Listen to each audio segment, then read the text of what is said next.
जहाँ वो आसानी से समझें, आवश्यक सावधानियाँ बरतें, साथ ही वहाँ से पोषण भी प्राप्त करें ताकि वो बच्चा स्वस्थ और तंदुरुस्त जन्म ले। और जन्म लेने के पश्चात वो माताएं उन बच्चों को, जहाँ 3 वर्ष का हो जाता है, 25 लाख तक का स्वास्थ्य बीमा और 10 लाख तक का दुर्घटना बीमा कवर है। इसके अंतर्गत जितने भी एनएफएसए के अंतर्गत जितने भी लोग हैं वो इसमें स्वतः ही पंजीकृत हैं। जो संविदा कर्मी हैं, लघु और सीमांत कृषक हैं, वो इसके अंदर अपना आवेदन कर सकते हैं। और जो सामान्य परिवार के लोग हैं वो इसके अंदर 850 रुपये ई मित्र के माध्यम से आवेदन कर सकते हैं। और इसका जो 1 साल का यह बीमा कवर रहता है, 1 साल बाद में इसको वापस रिन्यू कराना पड़ता है। तो आप सभी से आग्रह है कि 31 जुलाई से पहले आप सभी आवेदन कर दें। अगर 31 जुलाई से पहले आप आवेदन करते हैं तो आपका जो स्वास्थ्य बीमा 1 अगस्त से लागू हो जाएगा। दूसरी जो योजना है वो ई मित्र के माध्यम से नहीं, 850 रुपए जो सामान्य परिवार के लोग हैं उनको 850 एक परिवार का। इसके बाद जेएसवाई योजना है, जननी सुरक्षा। अभी बारिश का मौसम है, इसलिए अभी पशुपालन विभाग टीकाकरण का कार्यक्रम चला रहा है।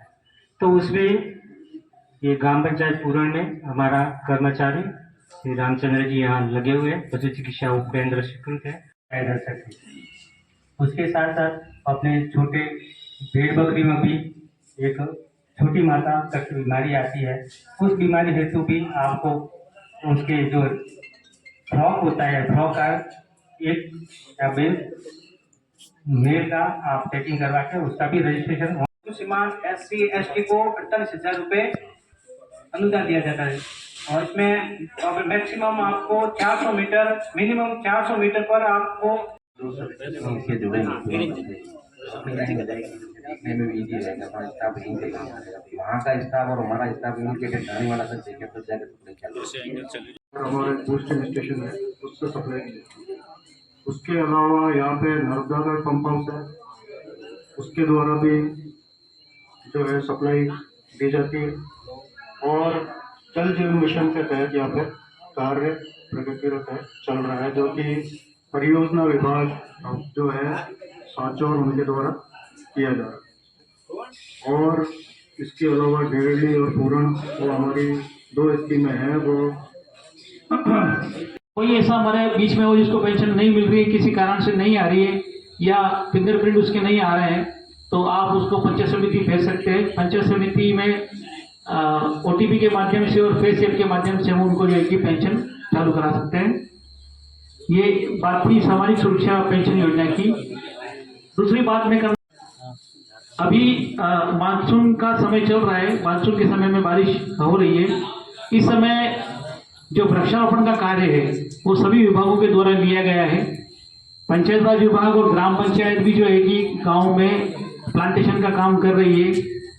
मेरा आप सभी ग्रामीण जनों से भी अनुरोध रहेगा कि आप भी इस वृक्षारोपण अभियान में अधिक से अधिक संख्या में अपनी भागीदारी सुनिश्चित करें। कोई भी व्यक्ति हो, चाहे वो राशन लेने वाला व्यक्ति हो या स्कूल में पढ़ने वाला व्यक्ति हो या कोई किसान परिवार है, खेती मजदूर परिवार है, वो सब व्यक्ति अपने घर के आसपास जहाँ भी जमीन मिले वहाँ पर अपना पौधे जरूर लगाएं। पौधे लगाने के साथ में उसकी 3 साल 4 साल तक की उसकी देखभाल का संकल्प लेवे। पौधे लगाना एक अलग बात है, लेकिन उसको बड़ा करना बहुत बड़ी बात है। इस बार आपने देखा होगा कि गर्मी के समय में जो गर्मी पड़ी है ऐसी पहले के समय में कभी भी नहीं हुई है। तो इसमें जुड़ा हुआ है। चौपाल का मतलब हटाई करना भी होता है। इसमें सभी ब्लॉक के ऑफिसर्स के द्वारा अपने अपने विभाग की जानकारियां आपको अभी दी है। और मुझे आशा कोई अच्छी जैसे अभी वर्तमान में जो बरसात हो रही है, खरीफ फसल की बुआई चल रही है, उसमें किसानों के लिए क्या क्या योजनाएं कृषि विभाग की तरफ का लाभ उठाएं। और जो यह मौजूद नहीं है, आपके अड़ोसी पड़ोसी है, उनको भी इस योजना के बारे में अवगत कराएं। भाई इसमें ये करने से ये लाभ मिलेगा। सरकार जो देना चाहती है उसमें थोड़ी सी आपको भी मेहनत करनी पड़ेगी। भोजन चाहे 7 ही पकवान बना के रख दो, लेकिन अपना हाथ चल करके मुंह तक नहीं जाएगा तब तक पेट नहीं भरेगा। तो इसका लाभ उठावे। इसी प्रकार बिजली विभाग से भी वो बताइए, आपको सौर ऊर्जा के संबंध में बताया गया, कई प्रकार की चिकित्सा विभाग की जो है भारत योजना, आयुष्मान के बारे में बताई दिया। सबसे बीसी मंच साहब ने बताया था। इसमें मैं और क्लियर कर दूं, जो जिनको गेहूं मिलता है, जो खाद्य सुरक्षा में जिनको नाम है, जिनको गेहूं मिलता है, और जो लघु और सीमांत कृषक है, उनका नाम तो सुमोटो ही इस लिस्ट में जुड़ा हुआ है। अब रही बात बाकी, तो सभी इसमें सब आ जाते हैं। साल का 850 रुपये आप ई मित्र पर जाकर के, और 850 रुपये में अपने परिवार का, पूरे परिवार का, एक सिंगल का नहीं, पूरे परिवार का आप 850 रुपये में इलाज कराने का आप बीमा करा सकते हैं। और इलाज ही नहीं, उसमें अगर एक्सीडेंटल कोई हो जाता है तो उसमें 10 लाख रुपए का बीमा कवर भी है। तो कितनी बड़ी अच्छी योजना है, लेकिन फिर भी जानकारी में आता है, कई बार हमें भी पता चलता है कोई ऐसी घटना घटित हो जाती है, ऐसा कोई बीमार हो जाता है या और कोई हो जाता है, तब बक करके हो जाते हैं, साहब हमारा इसमें नाम वो करवा दो, इसमें ये कर दो। तो ये आजकल ऑनलाइन हो गया है, इनकी सबको जानकारी होनी चाहिए, सबको सबसे ज्यादा से ज्यादा इनका फायदा उठाना चाहिए। रही बात राजस्व संबंधी फ्लैगशिप योजना में पीएम किसान सम्मान निधि योजना भी जो है, पीएम सम्मान निधि योजना में पहले 6,000 रुपये केंद्र सरकार द्वारा मिलता था। अब गत बजट से आपको सभी को विदित होगा, हमारे मुख्यमंत्री महोदय ने भी स्टेट की तरफ से 2,000 रुपये और इसमें प्लस किए हैं। इसमें इसका एक बताऊं मैं, कई लोग तहसील के चक्कर लगाते साहब हमारे पहले इसमें पीएम किसान का पैसा आता था, अब अचानक बंद हो गया, तो उसका क्या कारण है, क्या नहीं रहा। इसमें कई कारण, 2-3 कारणों में बताऊं। पहला तो आवेदन करने के लिए पात्र कौन है? पात्र इसमें सब है, केवल सरकारी कर्मचारी, पेंशन जिनको मिलती है वो नहीं होना चाहिए, सरकारी कर्मचारी नहीं होना चाहिए। बाकी के जो जमीन कितनी है वो सब इसमें आवेदन कर सकते हैं। लेकिन इसमें बड़ी बात यह है कि एक जनाधार कार्ड में जैसे 4 भाई है, एक माँ है, संयुक्त खाता है और संयुक्त परिवार है। अब आप माने एक भाई 4 खातेदार, तो 4 तो भाई है, एक माँ है, तो और उनका जनाधार एक ही है, एक ही चूल्हे से रोटी खाते हैं और जनाधार भी एक ही है, तो उस परिवार में केवल एक ही आदमी उसका पात्र है। आप अलग अलग ये नहीं माने कि भाई अपने तो खाते में जमीन नाम है, फिर मेरा क्यों नहीं आ रहा, तो वो कई चक्कर लगाते हैं, तो वो उसके लिए पात्र नहीं है। इसके लिए आप सबसे पहले आप अपना जनाधार अलग बनाएं और उसके बाद ही आवेदन करें, एक चीज। दूसरी चीज, जिनका किस्त रुक गई है उसके कई कारणों से EKYC, जैसे वृद्धावस्था पेंशन के वीडियो साहब ने भी बताया कि भाई साल में एक बार उसकी वो होती है, आप जाकर के भौतिक सत्यापन, उसी प्रकार इसमें EKYC होता है। EKYC का मतलब होता है आपका आधार कार्ड लेके जाइए, किसी भी मित्र पर जाइए और वहाँ EKYC इसका कराइए, तो EKYC होने के बाद में ही आपके खाते में पैसे आएंगे। अगर आपने किसी कारणवश EKYC नहीं करवाया तो आपका पैसा रुक जाएगा।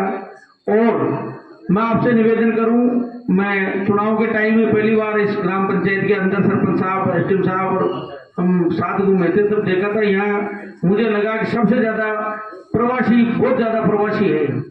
उनके नाम तो यहाँ लिखवा दिए, कईयों के ऐसे भी है जो, लेकिन वो फिर न तो EKYC करा रहे हैं, फिर हम जैसे हमारे पटवारी या RI महोदय जो उनसे संपर्क करते हैं तो OTP से भी हो जाता है, लेकिन OTP देते नहीं है। हम OTP के लिए उसको नहीं कर, लेकिन आप मिलकर उनसे बात करके उनका अगर जो बचे हुए हैं तो पटवारी जी से, RI साहब आप भी इनकी मॉनिटरिंग करके, और जो बचे हुए हैं लैंड शेडिंग वाले और इनका कार्रवाई करवाएं, और ताकि सभी को इसको से लाभ मिल सके। आगे रही नामांतरण वगैरह की, तो आप सभी जानते हो आजकल विरासत का नामांतरण की एक नई प्रक्रिया आई है, जो आप सुमोटो पटवारी जी के पास में या तहसीलदार के पास में आपको जाने की जरूरत नहीं है। आप स्वयं अपना जो भी खातेदार की मृत्यु हुई है उसका मृत्यु प्रमाण पत्र और आपके द्वारा खुद के शपथ पत्र एक उसमें जिसके उसके जो जिसकी मृत्यु हुई है उसके विधिक वारिस जो भी है उसका एक शपथ पत्र एफिडेविट लगाते हुए और साइन करा करके, और किन किन खातों में आपके जमाबंदी ऑनलाइन है आजकल, तो ई मित्र पर जाकर के और आप उसका नामांकन भरवा सकते हैं। वो नामांकन भरते ही सीधा पटवारी जी की आईडी पर आ जाएगा। पटवारी जी 6 दिन में उसको देख करके उस पर अपनी वास्तविक टिप्पणी करके जांच करेंगे। जांच करके भाई विधिक वारिस सही है नहीं है, तो सही अगर है तो उसको आगे तहसीलदार पंचायत की आईडी पर, सरपंच साहब की आईडी पर चले जाएंगे। सरपंच साहब के 20 दिन के टाइम सरपंच साहब को है, उसमें छुट्टियां नहीं जोड़ी जाती है। जैसे 2, 4, 5 छुट्टियां अगर आ जाती है तो 25 दिन मानो, 6 दिन पटवारी जी के, उसमें भी 1-2 दिन अगर वो मानो तो 30 दिन, 32 दिन, 35 दिन अधिकतम अगर ज्यादा छुट्टी आ जाती है तो 35 दिन में छू मोटो। वैसे तो मैं निवेदन करूंगा सरपंच साहब से, पटवारी साहब जी से, भाई ये तो अधिकतम सीमा है। सरकार ने आपके ग्राम पंचायत की मीटिंग भी 5 और 20 तारीख फिक्स कर रखी है। वो इसीलिए कि एक कोई काश्तकार वगैरह या जो भी काम पंचायत के वो ज्यादा लंबित नहीं रहे।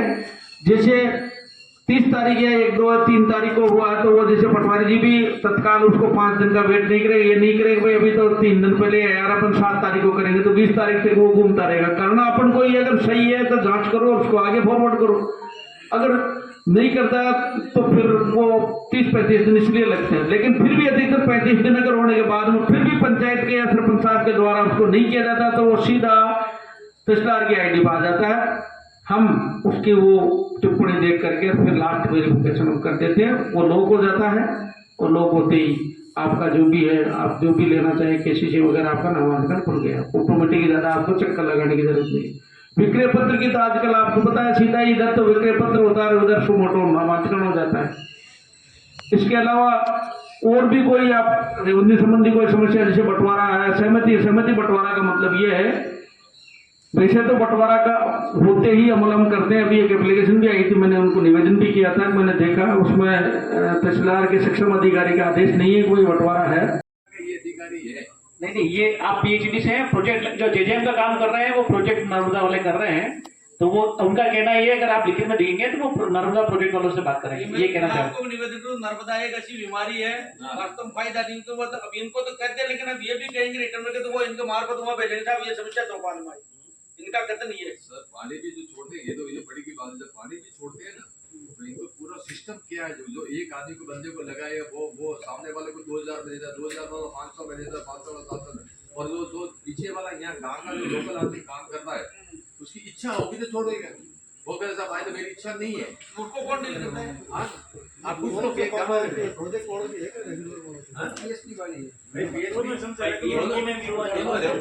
पीएचडी भी है और वो भी नहीं प्रॉपर पूर्ण स्कीम की समस्या बता रहे हैं, पूर्ण गांव की, पूरा गांव की किस जगह पे?